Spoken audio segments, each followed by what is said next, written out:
When a kind-hearted waitress, Emily Carter, is publicly humiliated and fired for offering a simple glass of water to a mysterious customer, none other than NBA legend LeBron James, her world crumbles overnight.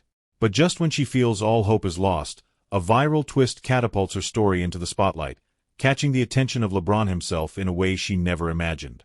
What happens next is a heart-stopping turn of events that takes her from rock bottom to a life-changing opportunity. Stay tuned as this tale of kindness, resilience, and unexpected redemption unfolds in ways you won't believe.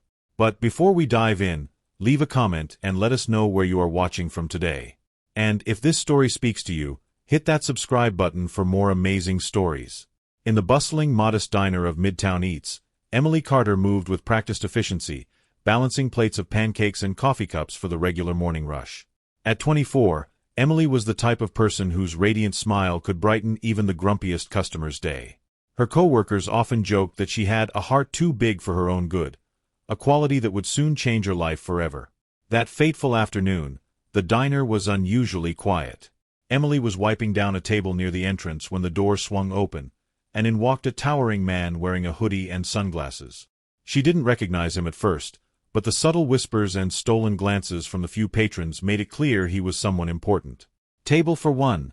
she asked, her voice as warm as ever. The man nodded. "Yeah, just coffee for now. Thanks." As Emily led him to a corner booth, she noticed his demeanor, calm, polite, and not at all the flashy type her imagination associated with celebrities. She quickly returned with his coffee and went about her duties, oblivious to the storm brewing behind the scenes. Minutes later, a group of men in business suits entered the diner, clearly part of the man's entourage. One of them, a sharp-tongued manager named Greg, pulled Emily aside. "Do you know who that is?" Greg hissed, his tone dripping with disdain. Emily shook her head. "No, should I?" Greg let out a sarcastic laugh. "That's LeBron James. The LeBron James. And you just put him in a booth like he's some nobody." Emily blinked. "I treated him like I treat all my customers, with respect. Is that a problem?" Apparently, it was. A short while later, LeBron asked for a glass of water. Emily, ever the kind soul, brought it to him without hesitation, even adding a slice of lemon to the glass. But when Greg saw this, he exploded. "You don't just offer freebies to VIPs, he barked in front of the entire diner. "Do you know how much we could have charged him for that water?" Emily was stunned. "It's just water," she replied, her voice trembling. "He didn't ask for anything special." "That's not the point," Greg snapped. "You've embarrassed this establishment. Consider this your last shift. You're fired." LeBron looked up from his booth, his expression unreadable behind his sunglasses. Emily's cheeks burned with humiliation, but she refused to cry. She untied her apron, handed it to Greg, and left the diner with her head held high.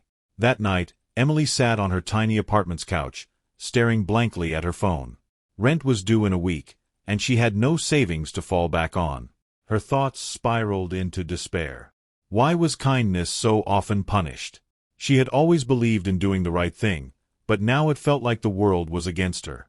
She posted a short message on social media. "Lost my job today for offering a glass of water to someone. Life's tough, but kindness matters." She didn't name names or provide details, but the post quickly gained traction. Friends, strangers, and even local news reporters reached out, curious about her story. By the next morning, Emily woke to an inbox flooded with messages. Her post had gone viral. Thousands of people had shared it, commenting on the injustice and praising her for staying true to her values. But amid the sea of notifications, one message stood out. "Hi Emily, this is LeBron James. Can we talk?" At first, Emily thought it was a prank. Why would LeBron James, one of the biggest athletes in the world, be messaging her? But when the man himself FaceTimed her later that day, she realized this was no joke. "Emily," LeBron began, his voice as kind as his demeanor in the diner. "I saw what happened yesterday, and I just wanted to say I'm sorry. None of that should have happened." Emily stammered, overwhelmed. "You have nothing to apologize for, Mr. James. It wasn't your fault." LeBron smiled. "Call me LeBron. And actually, I think I owe you more than just an apology." He explained that her kindness and grace had left a deep impression on him.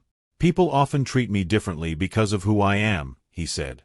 "But you treated me like a person, not a paycheck. That's rare, and I respect that." Emily didn't know what to say. She felt a mix of gratitude and disbelief as LeBron made her an unexpected offer. "I'd like to help you," he continued. "I'm launching a new community initiative, and we need someone with your heart and values on the team. The job comes with a good salary, full benefits, and the chance to make a real difference." Tears welled up in Emily's eyes. "Are you serious?" "Completely," LeBron said. "But only if you want it." The next few weeks felt like a whirlwind. Emily went from being a struggling waitress to the director of community outreach for LeBron's foundation. She organized food drives, youth programs, and events that brought people together. Her story became a beacon of hope for others, a reminder that kindness could indeed change lives. Emily threw herself into the work, finding purpose in helping underserved communities. Every event she organized, every child she mentored, was a testament to the belief that small acts of kindness could ripple into profound change. But the real twist came months later when Emily returned to Midtown Eats, not as a customer, but as part of her foundation's surprise donation to struggling local businesses. The diner was on the verge of closing, and Greg, the same manager who had fired her, looked visibly shaken as she walked in. I didn't expect to see you again," Greg stammered, his usual arrogance replaced with nervousness. Emily smiled, her kindness as radiant as ever. "Life's funny that way, isn't it?" LeBron stepped forward, handing Greg a check that would keep the diner afloat. "This place has potential," he said, "but only if the people running it learn to treat others with respect." Greg nodded, swallowing his pride. "Thank you, both of you." Emily walked out of the diner that day, her heart full. She hadn't just found a new career, she had found a purpose. Her story became a viral sensation, not because of the job offer or the diner's redemption, but because of the simple act of kindness that started it all. In interviews, Emily often said, "It's not about what you lose when you're kind, it's about what you gain." Kindness is never wasted. For Emily, the girl with the big heart, life was finally as full as the smiles she had always given to others.